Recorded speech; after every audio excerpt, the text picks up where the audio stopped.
Boom. Live. We're live. I'm not sure why I seem to myself way closer to the camera than last time. That's okay though. Maybe that's just how it's going to go today. Just a nice, real close up view. Also, this camera that I'm using is just the built in webcam. So when I'm looking at myself, naturally, my eyes are not directly at the camera. So I will adjust that. Well, let's get straight into it. I'm already off my flow of what this episode is primarily about. I do tend to weave other directions, get into ruts of thought, and the conversation may take a different topic at some point. Might not even get back to the original point. I don't know. But the title of episode 2 is Communicativelyness. I will say that one more time, communicativelyness. I like that word. I merged a couple words together. Well, really only 2 merges. Communicatively, which is a word, I checked, and ness, which comes from the root word of nes.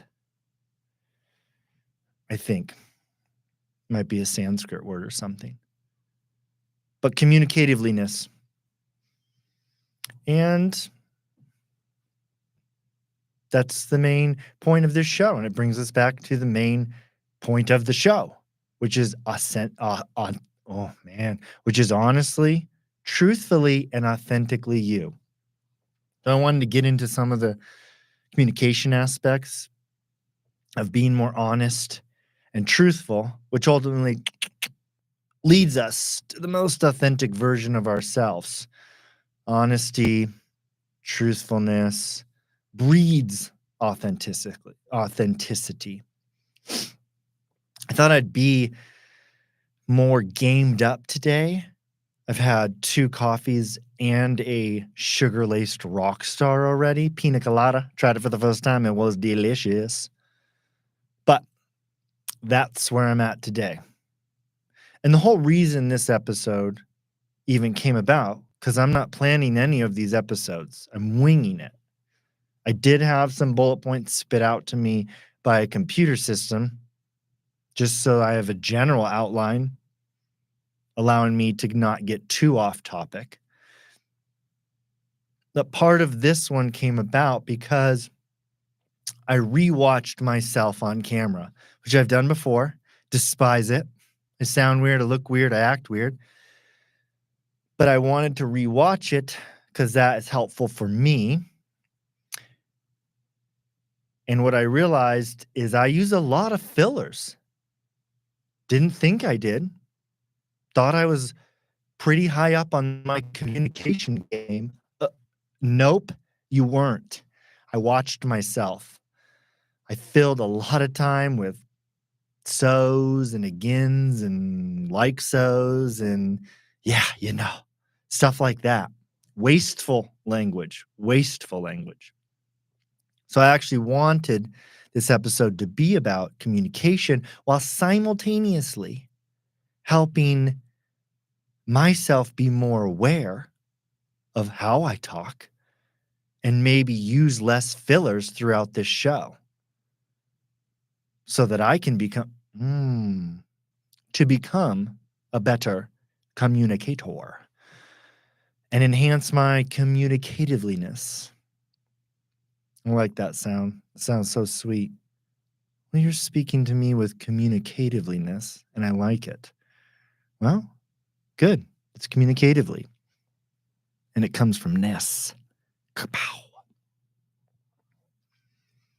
This show, as I spoke on the first episode, is about honesty and truthfulness, mostly with ourselves. Mostly with ourselves, because that is where everything starts. Our external world is literally only a reflection of the internal world. So if externally things are in chaos, internally, you're probably in chaos.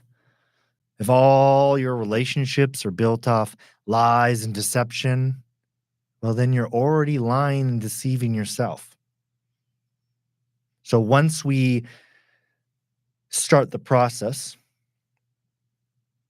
of saying, yeah, I did that wrong, or I should admit this to somebody, maybe even in the midst of a conversation, as you start to embellish, you go, okay, hold on, let me restart. That's not true. Those little moments help us be honest with ourselves. Am I honestly telling the truth? Am I being honest to this person myself? Am I creating storylines of my life that are based off truthful experience or truthful happenings? That makes life much easier. So, caught myself again. We need to learn how to communicate honestly, truthfully to ourselves. Why does this matter? I think that was a good enough build up, you know? It says opening 5 to 10 minutes. I think that was in the range. Why does honest communication matter? I read a book once called The Road Less Traveled. I've read it a couple times. Quite an amazing book. It's by a author, Scott M. Peck. I would recommend it. And I'm going to butcher it, my version of it, because I haven't read it in quite a while. But from what I remember that has helped me, there's a part in there that talks about some of this stuff, talks about the lies we tell ourselves and others. And when we do tell lies or deceitful stories, it creates a split of our personality. It creates another version of ourself that now we have to keep track of. I told my coworker this thing. I told my spouse this thing. They're slightly different. Now I have a split, two versions of myself. Two versions of myself, not of anybody else. Two versions that now exist within me, my head, my heart space, my body, mind experience. Two versions. I have to remember which version said what to whom. That becomes difficult because I have two different stories now that I, as the main character in the story, exist in. So if I retell this, or there's an interaction of two different people in my life who have two different slightly versions of this story, and in context of conversation, they bring highlights of that story for some reason that overlap or undermine the other person's version of the story. Oh, snap. I got a problem that I have created. So we got to learn to stop the personality split, to stop having two stories. Yeah, sometimes things are embarrassing to be honest and truthful about. Sometimes we often make mistakes. And usually we don't want to admit this. Usually we don't want to admit our faults. But the sooner you do, then you have moved past it. And that story that you have been honest about becomes much easier to overcome. And you've also learned from it because you were honest about it. You admitted it. I shouldn't have said this, or I said this when I was really here, or did this when I was really doing that. Boom, you've cleared the slate. You've brought that sin, that lie, that evil, whatever you want to call it. This is called unhonest communication. You've brought that to the offering table. And you tell everybody, look at it. Look at it. This is what I did. Burn it. Let's burn it now. Much easier to burn it together. We're trying to avoid the offering table of mistakes we've made. That's where they just keep weaving. We just get a story based off a story. And just like an uneven wall, you need more parts to it to keep it balanced. Even though it's uneven, it's going to lose balance eventually. We keep sticking on these bricks and sticks and rocks and stones and trying to get it balanced when it can't be balanced. There's too many misnomers to the truth. There's too many outliers to the story. There's too many unfactual facts. That's one reason, is to create a single individual with a single story. Much more easy to manage yourself and just yourself than this version of you, this version of you, this version of you. Multiple versions gets confusing. It didn't help. Twisted the camera a little bit. Plus, I got some bright light on my face. Got one of those, well, I'm borrowing in that studio, one of those phone lights, I guess, halo lights. I don't know what they're called. And that thing is beaming on my face. I know you can change the color. Let me do a little bit softer. Still kind of bright. Boop, boop. Boom, boom, boom. Okay. I like that. Face it back towards me. A little softer. I'm going to sit back a little bit more. Maybe that'll help. That's the main reason communication matters. Being honest, being truthful. Much easier. One person to manage, just yourself to learn. Much easier. Part of the reason I'm doing this podcast on the next bullet point down my talking list is speaking with clarity. That was a difficult thing I had in the first episode. Used a lot of filler words. Probably use a lot of filler words in my general day, which I'm trying to become better at paying attention to the way I talk. It's part of the reason I wanted to do these episodes, is so I can watch myself and hopefully become more aware of myself as I talk to others. Because what I've noticed in the field I'm in, like in the first episode, I told you I talk a lot, and I have plenty of people I work with who talk a lot too. And I'm just constantly gabbing with people all day long. They're gabbing to me, telling me stories, telling them stories. A lot of talking in my day, in my regular work day. And I am trying to be better at being aware of stating reality exactly how it exists. So one of the things that I have caught myself doing is saying stuff like always, forever. These don't exist, at least from my experience. I like to say to people when I catch them saying it, because I don't catch myself saying it often, nothing is always. Nothing is always. I have not found anything in existence that is always. So nothing is always. My mother always says this to me. When I do my chore, this is always the response I get. Probably not true. I'm not there to corroborate that, but I'm going to assume it's probably not true. Even complainers don't always complain. Even optimistic people aren't always optimistic. Nothing is always. There's always a little wiggle room. Now, it could be often, or most times even, but always solidifies something that can't be changed. And when something can't be changed, then we don't feel responsible for it. Well, it's always that way. That's always how they respond. That's always how my spouse greets me. Oh, well, guess I'm just going to be annoyed about it. There's nothing for us to do differently.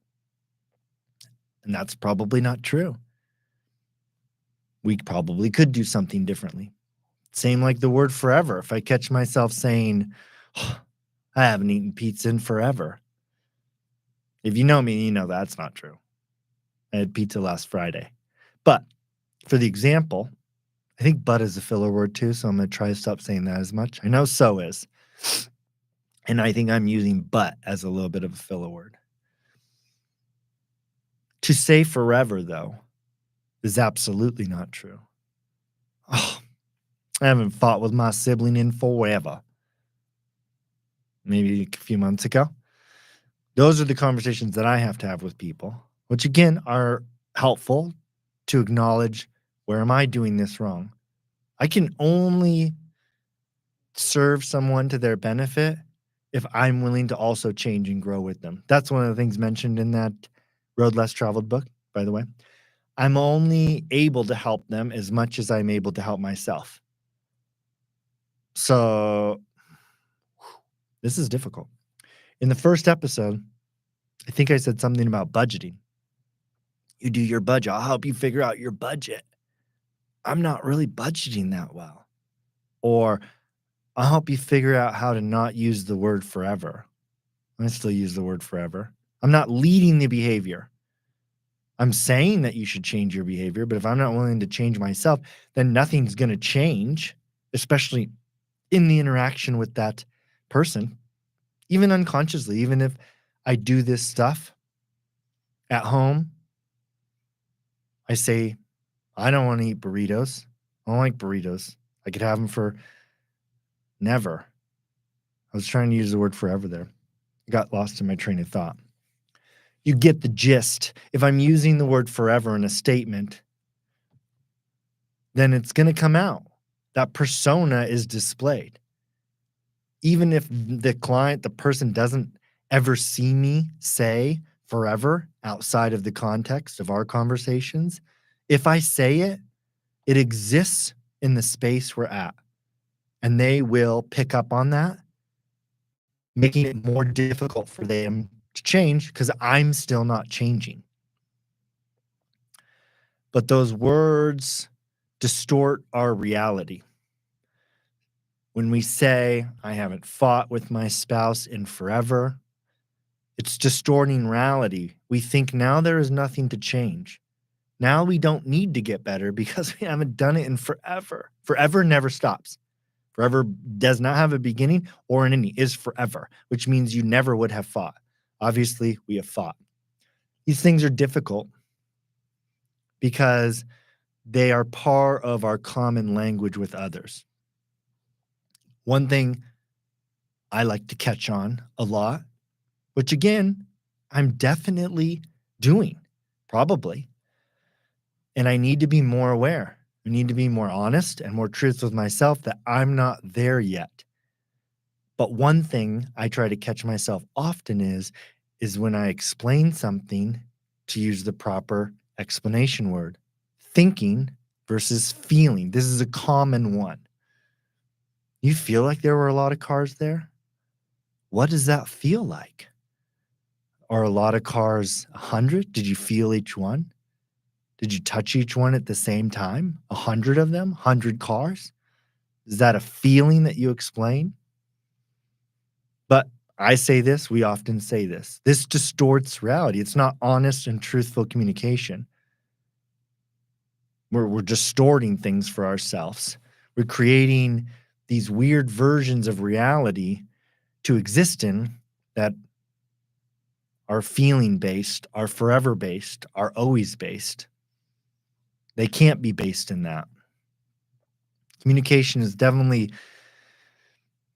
gotten off track, for me anyway. And now I can see that a lot of problems I had in the past, in relationships, in communication with parents, with siblings, with friends, wasn't truthfulness. It wasn't honest communication. I wasn't explaining reality as it exists. I was distorting it. I was creating solidified versions for myself that didn't allow me to go, oh, if I change, maybe things are different. If something's always, then it will never change. So I don't have to do anything. I don't have to be responsible. If that hasn't happened in forever, well, then there's nothing to do. There's no growth or evolution I have to make to be a better human being. It's forever. It's never existed. If I feel a certain way, it's going to be hard to act different because feelings come on us like waves. Sometimes you feel sad. Sometimes you feel happy, and you don't have necessarily a pinpointed source of why you were happy or why you felt a certain way. Feelings come and go. They are waves in the ocean. They splash up on shore, they move you around. Thinking becomes a little bit different because those are the stories we tell ourselves, and we're a little bit more certain that this is something I'm telling myself. Rarely, not always, rarely do people have thinking within themselves that is not of themselves. Those are conditions, those are diagnoses, problems, mental health issues that may be able to get worked through or maybe not. That's different though. That's an outlier group. For most people, explaining things as thinking is going to give a little bit more responsibility, a little bit more honesty and truthfulness to me changing versus it's just the way I feel. Can't do anything about it. I feel like you're not listening. That's not a feeling. I don't know what that feeling is. As my friend would say, is it soft? Is it squishy? Does it feel wet? There's no feeling. So this is part of the honest and truthful. Did it again. This is part of the honest and truthful communication. So that's a little bit on the next bullet, which was speaking with clarity. And in this episode, I will rewatch, be mildly embarrassed. But again, it's to my greatest benefit because it's going to seem a little slower. It's going to seem like ideas aren't rolling as much. Probably going to be shorter. But I really wanted to pay attention to the way I communicate and the way I talk. Because after watching the first video, a lot of fillers, a lot of off topic statements, a lot of going off course. So I need to talk slower. I need to think before I engage in the next story. Because if I don't have a specific destination, I'm going to ramble with extra words that are not needed. I used to go to a Toastmasters group. I've been to a couple of Toastmasters groups, actually. I went to one that was like a corporate one. I was the only one who didn't work in the corporate building. The 12 or 14 individuals that went to that Toastmasters group, it was an open one, it was a public one, all worked in the same facility. They were all cohorts. They all knew each other, had been doing the group a long time. I lived next to the corporate building in an apartment complex, so I just went over there and engaged in the Toastmasters. It was a public open group, said anybody could show.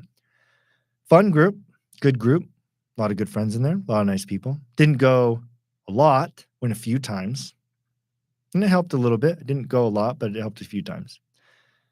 Where I live now, where I relocated to, found another Toastmasters group. Amazing groups, by the way, especially if you want to become a better speaker. I should actually think about doing these groups again, especially after watching that last episode.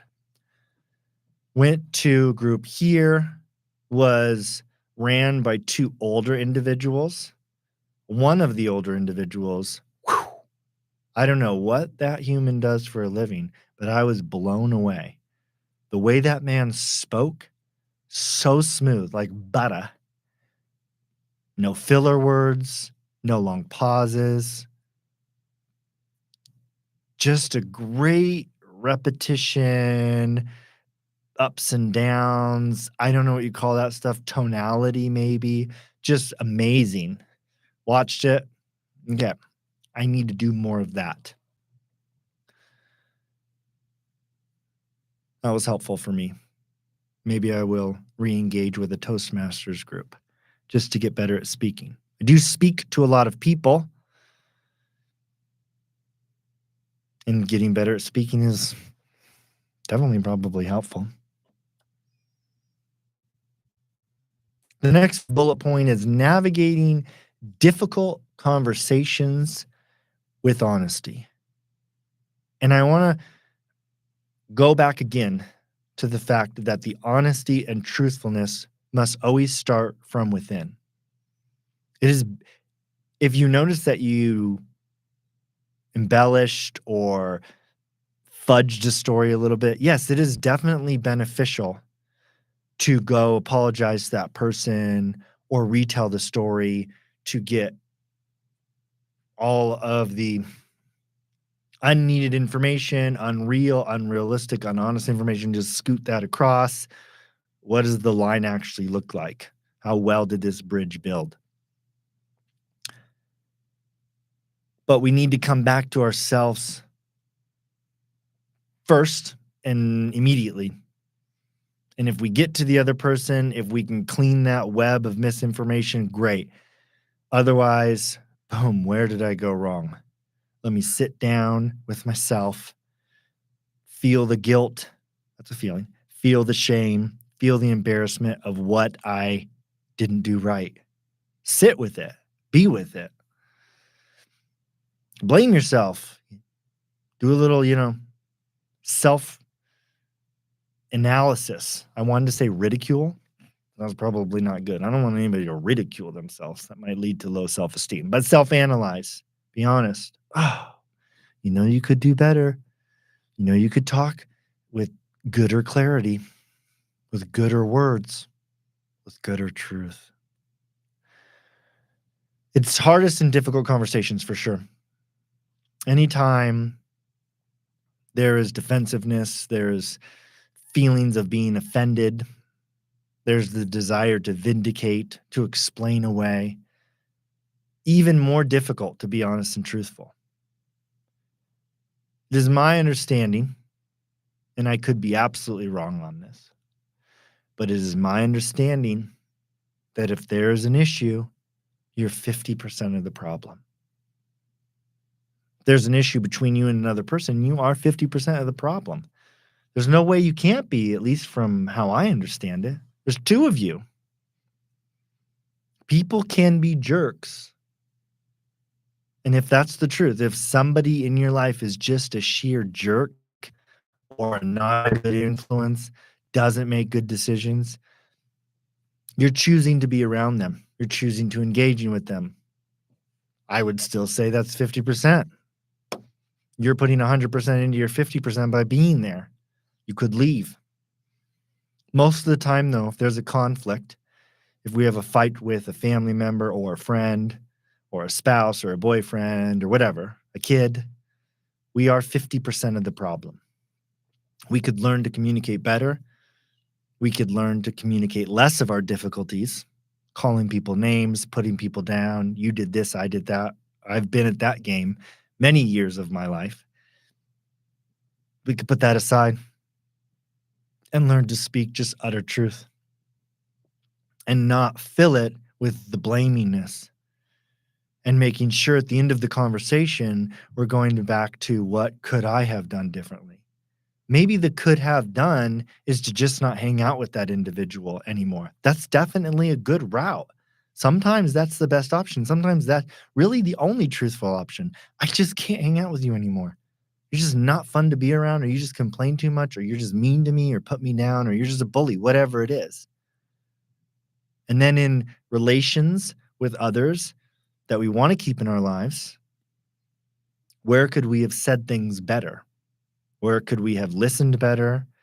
Where could we have been more concise in our communication and just explain the specifics of what we're experiencing, of what we'd like to see, or how we would like this interaction to be different?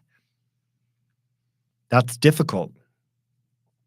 I work with many families, and it's hard to collaborate on a project like saving money, cleaning the house, who's going to take the dogs out. Those are difficult things to come across because it's a constant shifting of what the other is not doing and not looking and going, I'm not taking the dogs out either.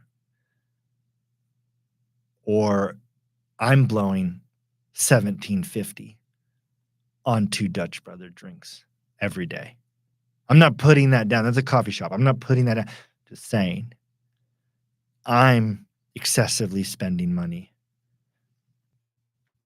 And so, of course, I can't get mad at my kid or whatever. I can't get mad at them for not saving money or being, well, you shouldn't have spent $23 on McDonald's for lunch. You don't have any more of your allowance this week. If I'm blowing 17.50 on 1 or 2 drinks that day, I'm not being honest. I'm not showing up and doing my 50%. So the conversation is, I get it. Let me stop doing this. And then hopefully it leads to us both having better behavior. When I'm with a client, I try to keep in my mind that I have to be willing to change my knowledge, my opinions, my experiences, what I think is the right way to do things. I have to be willing to constantly self-analysis and self-analysis myself. I'm going to go with that. I mean, the episode's called Communicativelyness. I need to self-analysis myself when I am with anybody who is speaking about fear, shame, bad relationships, conflict with parents, conflict with friends. I have to be willing to then look at myself and continually go, I'm going to help you through this by giving you an unbiased outside perspective. Way easier for me to say, I wouldn't hang out with that person. They abuse a lot of substances and get into trouble. Probably not going to lead you down a healthy path. But self-analysis myself and go, where could I pull back on behaviors or actions that are not leading me down the most healthiest path? And maybe it's nagging my spouse. Maybe they have a friend who's bullying them, but then maybe I'm going home and nagging my spouse. 2 different behaviors, but both lead to unhealthy interactions. Both have the same output. One may look worse on the forefront. One may lead someone to jail. One may lead someone to separation. I mean, yes, the jail seems way worse. But what I'm getting at is they're both relative experiences. They're both on the same relative line, spectrum, super unhealthy, mildly unhealthy, both unhealthy. Those are opportunities for me to seek time to self-evaluate. Because if I'm seeing this behavior in another, chances are I'm probably doing this behavior myself. So I need to, again, be weary of myself, be learning what I can do better. Because then I show up as a more truthful, honest person living in a basic explanation of reality, no forevers and always. Never saw that, never done that. And then I show up better. I'm more there and I'm more willing to engage in conversations with the experience of change. This is what got me to change. Not, do that, communicate better. Stop saying that you feel a certain way. Let's work on you saying you think a certain way. Or this doesn't always happen with your grandma. Maybe a lot, maybe most often, but not always. So let's focus on the unalways part, those interactions, figure out what was different, extrapolate that into more interactions, and figure out what we were doing right in that versus the situations that we were doing wrong and change ourselves. Will that change the interaction? Not necessarily, but it will help us determine that we're doing all we can. It's time to get a reprieve from this. Or we're not doing that much. So, I get why it's going over and over again. I'm not changing. If I'm not doing that on the same side of my life, then it's going to be difficult to show up. And it's on that unconscious level where you're engaging with others, it's going to be difficult for them to learn because you're not leading the learning. You're just saying, "Oh, yeah, that island over there, I've never been at." You just row straight. And once you row for an hour straight, you will get there. I've never been there. So, I don't know if there's a pool of sharks or if you go straight, I mean, maybe there's a, 18-foot wide whirlpool that's going to suck your canoe under. I got to go there. So then I can be honest about the experience and say, yeah, there's going to be struggles on this path. You do need to go around the whirlpool. You do need to make sure you speed row through the pool of sharks so you don't get knocked out your boat. There's struggles on the way. You might even get sucked into the whirlpool and you get spit back up on shore and you have to try again. You might get bitten by a shark, held underwater for a few months, couple days. Those experiences have been there. I wrote it. That's why I know you got to row faster in that spot. I've been pulled underwater for 48 hours, before I got my leg loose from the shark of that learning curve. And then you get to the other side. But this is definitely like information. Honesty and truthfulness is something that you can feel, literally. When somebody is telling you a blunt, honest, truthful story, man, are you more attentive. When somebody is embellishing their experience to sound cool or to get your attention or to make your eyes go wide, well, this person's interesting. Well, you know that not to be true. You know it deep down in your soul and your hearts and your thinking cap that is probably not true. It sounds fun.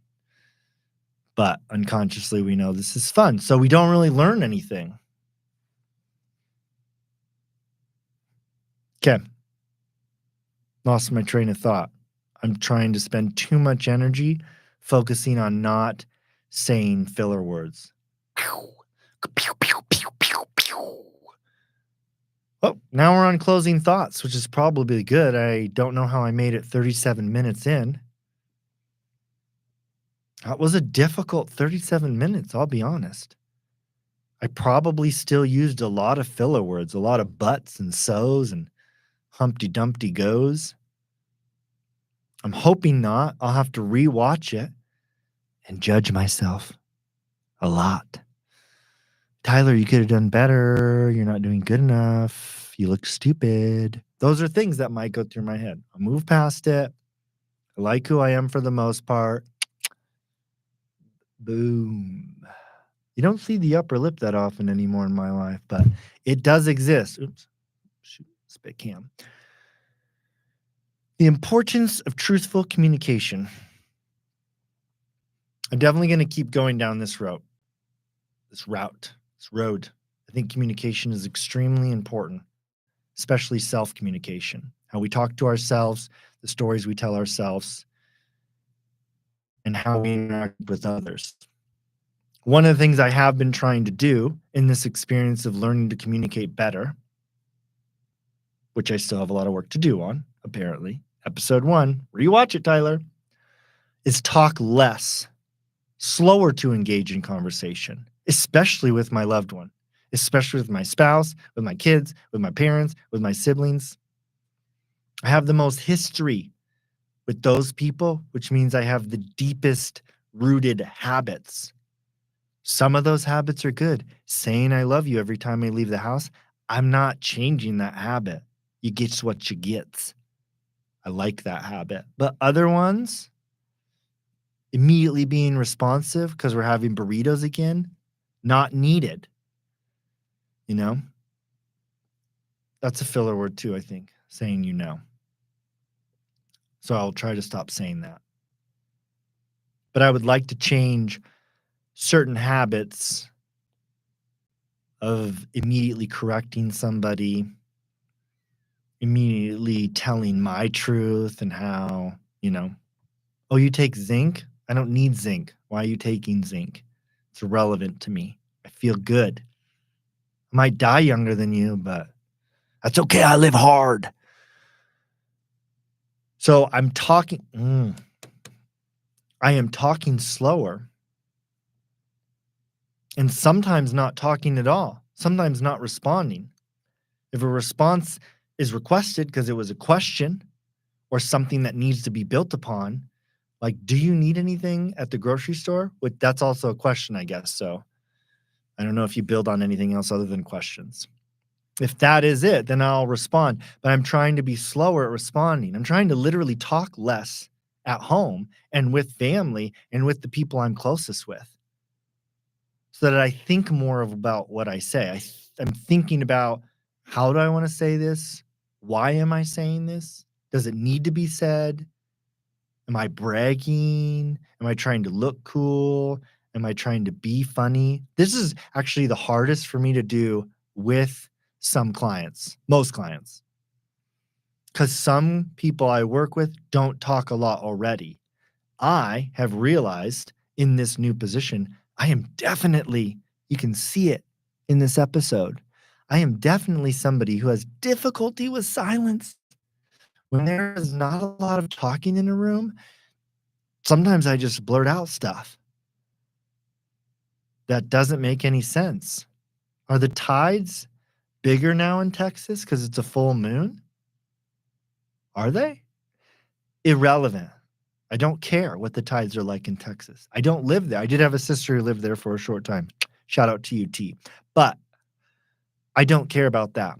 I'm just filling time because the silence is uncomfortable. Now, being at home and not talking as much is a little bit easier.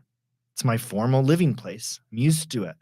So you're not kicking me out, at least as far as I know. So if I'm silent for a few days more than normal, I doubt this is going to be a strenuous situation to get through. Which is funny because in a 1 hour session, in a 2 hour session with someone, oh, 5 minutes of no talking. Whoa, I am uncomfortable here. Why am I uncomfortable?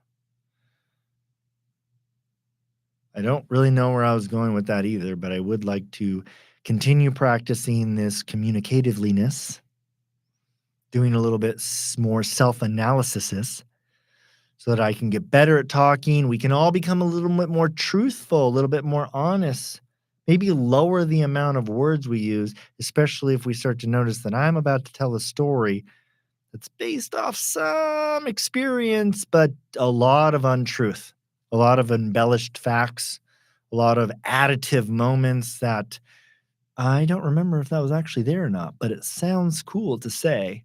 I stuck my chin up in the air. I should let you all go. I'll point to this again. 0 people watching. Boom, I touched it. But I hope you come back next time, episode 3. What is it going to be about? I don't know.